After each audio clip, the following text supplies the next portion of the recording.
shirweynaha wadatashiga iyo higsiga Soomaaliya ee sanada 2016 ee maalmihii ugu dambeeyay ka socday Muqdisho ayaa la soo gabagabeeyay madaxweynaha Jamhuuriyadda Federaalka Soomaaliya Xasan Sheekh Maxamuud, gudoomiyaha baarlamaanka Professor Maxamed Sheekh Cusmaan Jawaari, xubno kamid ah golaha wasiirada, xildhibaano ka tirsan baarlamaanka Soomaaliya, madaxda maamul goboleedyada kala ah Puntland, Galmudug, Jubbaland iyo Koonfur Galbeed Soomaaliya, wakiilo ka socday dowladaha xiiseeya siyaasadda Soomaaliya iyo mas'uuliyiin ka socotay qaramada midoobay ayaa kamid ahaa dadkii shirkan ka qayb galay. Ra'iisul Wasaare ku-xigeenka xukuumadda Federaalka Soomaaliya Maxamed Cumar Carte Qaalib oo shirkan ka hadlay ayaa sheegay in shirkan uu furitaan u yahay shirar kale oo lagu qaban doono Muqdisho isla markaana looga hadlayo higsiga Soomaaliya ee sanada 2016. noqon shirarka wadatashyada heerka dowlad goboleed ee jira iyo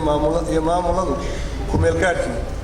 wuxuu u dhacayaa xilli isku mid ah, wuxuu ka dhaci doonaa xilli isku mid ah in dalka oo dhan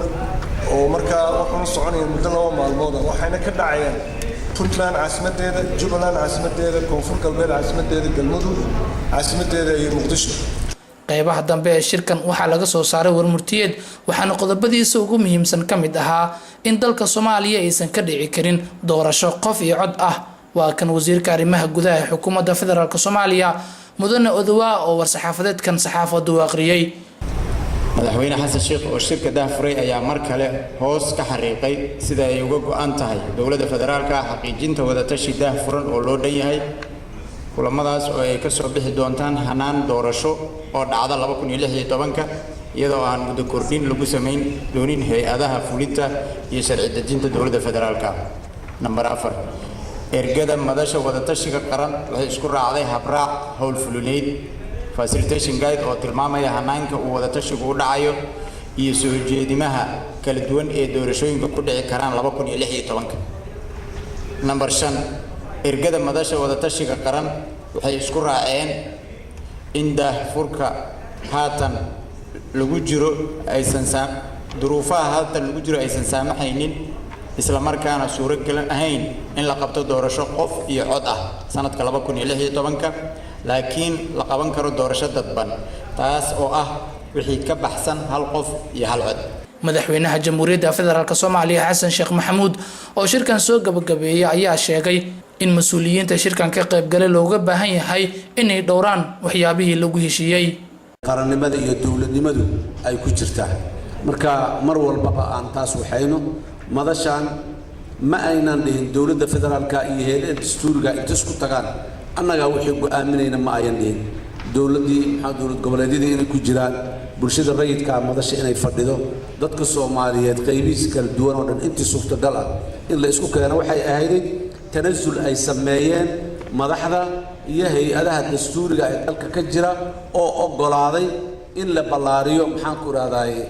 wadatashiga dadka Soomaaliyeed oo dhan ku raadaay loo sheego waxa soo socdo iyo waxa soo socdaa sida ay ku imaanayaan. mar kale waxaan rabaa inaan dadka Soomaaliyeed u sheego marna dowladda federaalka ku doodi mayso wax walba sidii ugu fiicnay oo loo rabay ay noogu qabsoomeen ku doodimayna laakiin waxaan ku doodaynaa oo aan cod dheer ku leenahay oo aan qarinayn horumar ayaan soo gaarnay wax badan baan ka soo gudubnay wax badan baa inoo qabsoomay maantana waxaan joognaa dadka Soomaaliyeed inay isku sii gaar noqonayaan dalka gudihiisa in lagu tashadaay inay sii xoog noqonayso. shalay haddii caasimadaha dowladaha saaxiibada iyo kuwa dariska kuwa walaalaha caasimadooda aan tagi jirnay ku tashan jirnay waataan ka soo guurnay xamar nimiday 2012 oo taladii la keenay caasimadda jamhuuriyadda. maanta talaab kale hore loo sii qaado waxaan leenahay talada hal la geeyo deegaanada hal loo geeyo dadka deegaanada hal la weydiiyo waxa ay la tahay mustaqbalka Soomaaliya iyo nidaamka cusub ee imaanaya. berri dabcan waan ka sii socon doonaa haddana inaan heer tuulo iyo heer beeleed iyo meesha ugu hooseyso kale inaan sii tagna ayaan gaari doonaa. dulqaadkeeda inaan yeelano sidii hadda tan baan u soo yeelanay ayay nooga baahan tahay. taasi waa horumar aad iyo aad u ballaaran oo loola sii dhawaaday dhinacii dawladnimada lagu sii xoojiyay maqaamkii dawladnimada. goobta uu ka dhacay shirkan iyo tirada dadka ka soo qayb galay ayaa ku muujinaysa in waqtiga kan madaxda dowladda federaalka Soomaaliya iyo beesha caalamka ay ku baraarugeen in muhiim ay tahay in dalka Soomaaliya lagu qabto doorasho madaxnimo. aways maxamuud jilcow royal tv muqdisho